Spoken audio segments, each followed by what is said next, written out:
Tractor চিনত vote দিবৰ বাবে মই ৰাইজক আহ্বান জনাইছোঁ আৰু মই নিশ্চিত যে আমি বিজয়ী গোটেইকেইটাতে আমি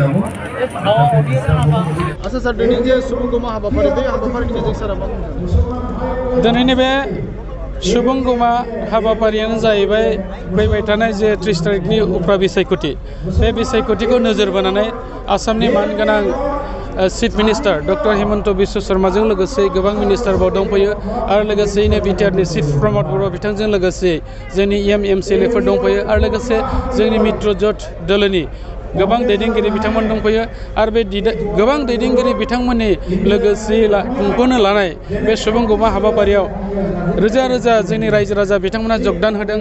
दिनै गाज्रि बोथोर अखा हादों थेवब्लाबो बेफोरखौ नेवसिनानै बिथांमोनहा ज' फैनानै जोंनि मित्रजोट दोलोखौ आरो लोगोसे आंखौ हेफाजाब होनो थाखाय आरो फैबाय थानाय समाव भट दान खालामनो थाखाय बिथांमोना फैदों।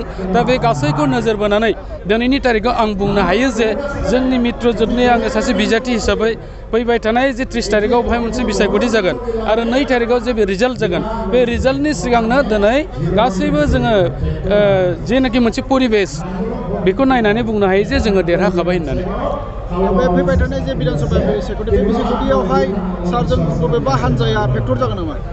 दिनैनि तारिखआव आङो सासे मित्रजोटनि केन्डिडेट हिसाबै बुंनो नागिरो बेवहाय जिखिनि दोलोफ्रा कम्पिट खालायदों बे दोलोफ्रा जोंनि खाथियाव फैनो हानाय बेबायदि मोनसेबो दोलो गैया होननानै सानो आरो नोंथांमोनानो नुखाबाय सारा बे गसाइगाव ओनसोलाव एबा 28 नम्बर समस्तियाव जेसेबां रायजो राजा दं टटाल भटनि 80% भट लानानै आङो हिउज मार्जिनाव देरहाना थांगोन आरो बेखौ दिनैनो आङो रोखा नोंथांमोननो फोरमायबाय रायजो राजाफोरनि सिगाङाव। रायजो राजाफोरनि अननाय रायजो राजाफोरनि अनसायनायखौ लानानै आं गोबां भटआवबो देरहानो हागोन। दा फैबाय थानाय समाव सारा रायजो राजाफोरनिसिम मा होनो मेसेज होनो सानो? फैबाय थानाय समाव आङो 28 नम्बर समाजनि सिङाव थानाय रायजो राजा मानगोनां बिथांमोननिसिम बेखौनो खावलायनो सानदों जे बिथांमोना आंखौ जेरैबायदि देरहालांनायाव बिथांमोना सुजुग खालायनानै होगोन। दा बेनिखायनो आङो फैबाय थानाय समाव रायजो राजाफोरनि थाखाय गाहाम हाबा मावनो थाखाय ओंखारगोन। रायजो राजाफ्राबो जेबो जिंगासिनाङा खालिबोल' बिथांमोनहा जेरैबायदि आंनो भट होनानै गोबां खस्थ' खालामनानै देरहाहोदों जास्ट बिथांमोना आंखौ हेफाजाब खालायनांगौ खामानि दामानि मावनो थाखाय।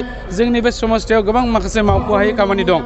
थांनाय गोबां बोसोराव जेरैबायदि बाव मावनांगौ दङमोन मावख'नो हायाखै बेफोरखौ मोनसेनि उनाव मोनसे आसाम सरकार आरो जोंनि बिटिसि सरकारनि हेल्प लानानै आरो बिथांमोननो बुंथिनानै बिथांमोनखौ नोजोर बोनानै गोबां खामानिखौ आं मावनो हागोन आंहा फोथायनाय दं। मानो होननानै बुङोबा दिनै मानगोनां डक्टर हिमन्त बिश्व शर्मा साराबो अलरेडि बुंबाय जे बे समस्तिनि जेबां जेंनाफोर दङ बिभिन्न जाथि गोष्ठीनि जे जेंनाफोर दङ बेखौ थाबैनो सुस्रांनाय जागोन।